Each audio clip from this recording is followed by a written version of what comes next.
आप सुन रहे हैं कहानी devil's positive love for a little girl.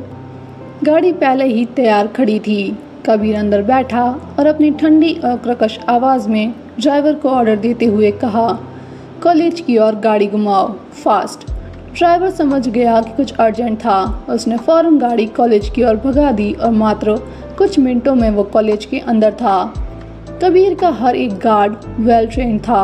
एक समय पर एक गार्ड 20 लोगों से आराम से निपट सकता था। उनकी काबिलियत एक इंसान से परे किसी मशीन गन की तरह थी। उनकी सैलरी भी कोई मामूली नहीं थी। कबीर उन्हें मंथली 1 करोड़ पे करता था। यहाँ तक कि उसके ड्राइवर की सैलरी भी कम से कम 10 लाख के करीब थी। कबीर के अंडर काम करने वाला हर एक शख्स एक लेविश लाइफ एंजॉय करता था। विवेक प्रिया के साथ बदतमीजी करने से पीछे नहीं हट रहा था। प्रिया की पतली और कोमल कलाई पर नीले निशान उभरने लगे थे। उसने हड़बड़ाकर विवान को कॉल करना चाहा, लेकिन विवेक ने झपटते हुए उसके हाथ से फ़ोन छीन लिया। प्रिया उसकी इस हरकत पर चौंक उठी।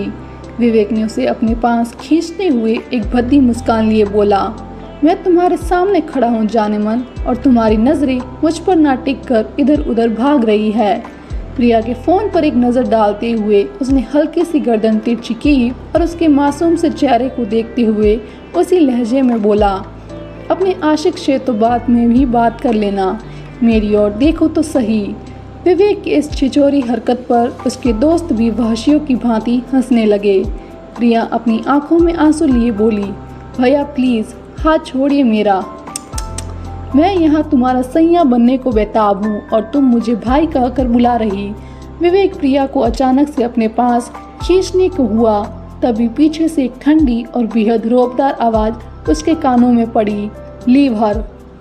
प्रिया की नज़र कबीर पर पड़ी तो उसकी आंखों में अपने आप चमक लौट आई। वहीं विवेक ने पलट कर देखा तो अपने सामने खड़े शख्स को देखकर उसकी भौहें सिकुड़ गई। हर किसी की नज़रें कबीर पर जा ठहरी थी।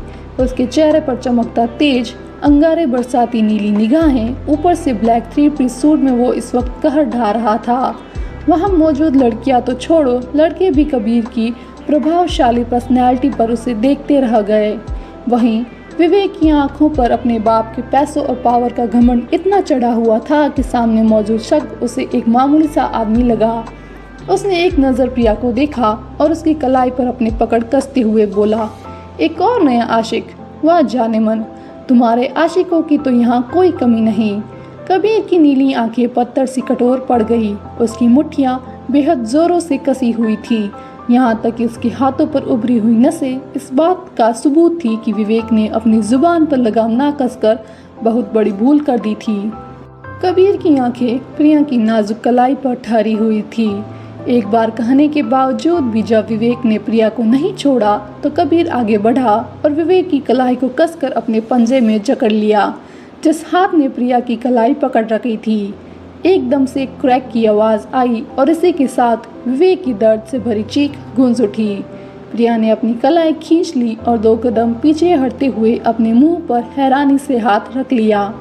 वहीं कबीर ने विवेक की कलाई को लगभग झटकते हुए छोड़ा और अपना हाथ बढ़ाते हुए प्रिया को कमर से थामा और खुद से सटा लिया। विवेक के चमचे एक बारी को तो कबीर की हरकत देखकर डर से थरथरा उठे, लेकिन अगले ही पल उस पर हमला करने को जैसे ही आगे बढ़े, कबीर के गार्ड्स ने सबको दबोच कर जमीन की धूल चटा दी। विवेक और उसके चमचे गिरते पड़ते वहां से भाग खड़े हुए। प्रिया को लड़ाई झगड़ों से बेहद डर लगता था। वो सहमी हुई निगाहों से सब कुछ देख रही थी। कबीर की निगाहें उसके मासूम से डरे सहमे से चेहरे पर टिकी हुई थी। उसकी पनीली आंखों को देखकर उसका जबड़ा पूरी तरह कस गया। कबीर हल्का सा झुका और एकदम से प्रिया को अपनी बाहों में उठा लिया। प्रिया इसके लिए तैयार नहीं थी। वो हैरानी से कबीर की ओर देखने लगी, जो सीधा देखते हुए आगे बढ़ रहा था। प्रिया सबकी नज़रें खुद पर पाकर हड़बड़ाई, मुझे नीचे उतारिए। उसे पूरी तरह अनसुना करते हुए कबीर गैलरी से होते हुए आगे बढ़ा। तभी कॉलेज का प्रिंसिपल माथे पर पसीना लिए हुए भागता हुआ कबीर के पास आ पहुंचा। उसकी नज़र प्रिया पर पड़ी तो प्रिया ने फौरन अपना चेहरा कबीर के सीने में छुपा लिया और अपनी मुट्ठी में उसका कोट कसकर पकड़ लिया। सर, आपने यहाँ आने की तकलीफ की, क्या कोई प्रॉब्लम हुई है? आप मुझे बताइए, मैं फ़ौरन एक्शन लेता हूँ। कबीर ने कुछ ना कहते हुए रजत की ओर इशारा किया और प्रिया को पहले आराम से गाड़ी की बैक सीट पर बिठाया, फिर दूसरी ओर आते हुए खुद भी अंदर बैठ गया। प्रिया ने कबीर को खुद के बेहद करीब बैठा देखा तो थोड़ा असहज महसूस करते हुए उससे दूर खिसक कर बैठ गई। कबीर ने तिरछी नज़रों से उसकी इस हरकत को देखा जो उसे बिल्कुल भी पसंद नहीं आई। उसने बड़े हक के साथ प्रिया को अपनी ओर खींचा और उसे अपनी गोद में बिठा लिया।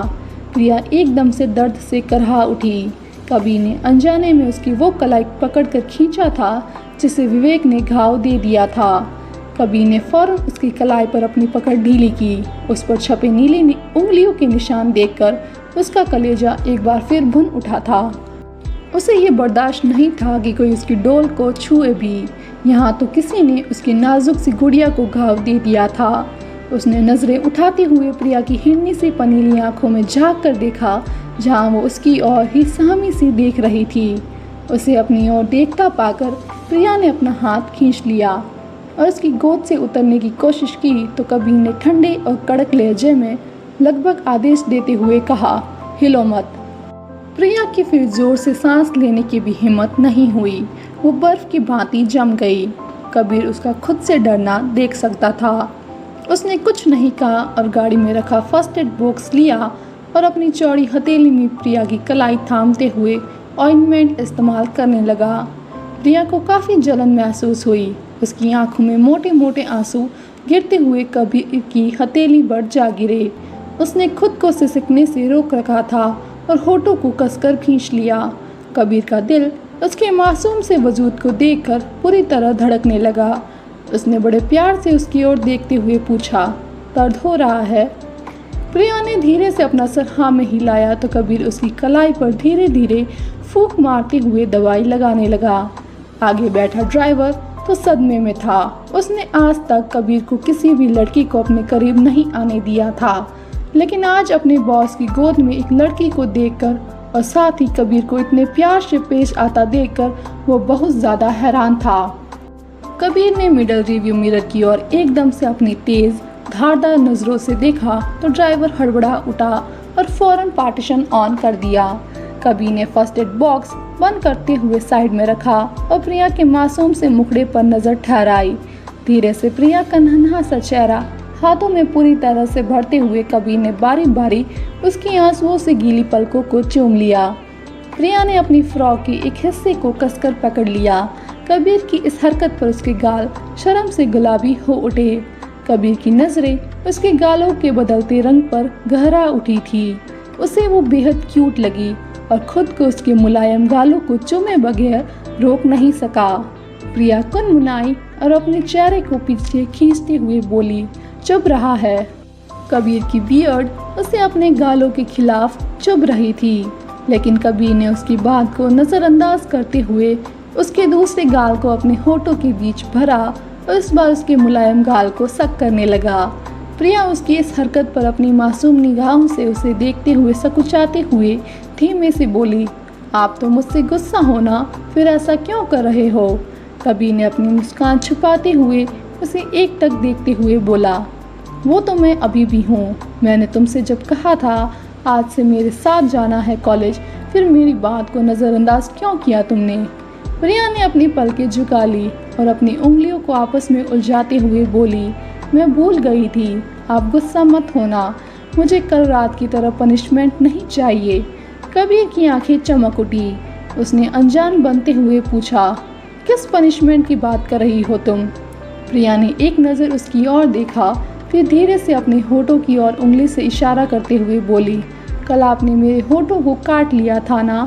कबीर कुछ पल उसे देखता रहा, फिर धीरे से उसकी हथेली पर अपना अंगूठा फिराते हुए पूछा, मैंने तो तुम्हें कल रात किस किया था, फिर वो पनिशमेंट कैसे हुई? प्रिया ने एकदम से उसे नज़रें मिलाई और कंफ्यूज एक्सप्रेशन के साथ बोली, किस? पर किस तो गालों पर होती है, दादी और डैडी भी हमेशा वही करते हैं, ऐसा किस तो कभी किसी ने नहीं किया। कबीर खामोश रह गया। वो गहरी निगाहों से प्रिया को एक टक देखता रहा। वो उसकी मासूमियत पर दिल हार गया। आखिर मुझे एक बच्ची ही पसंद आनी थी।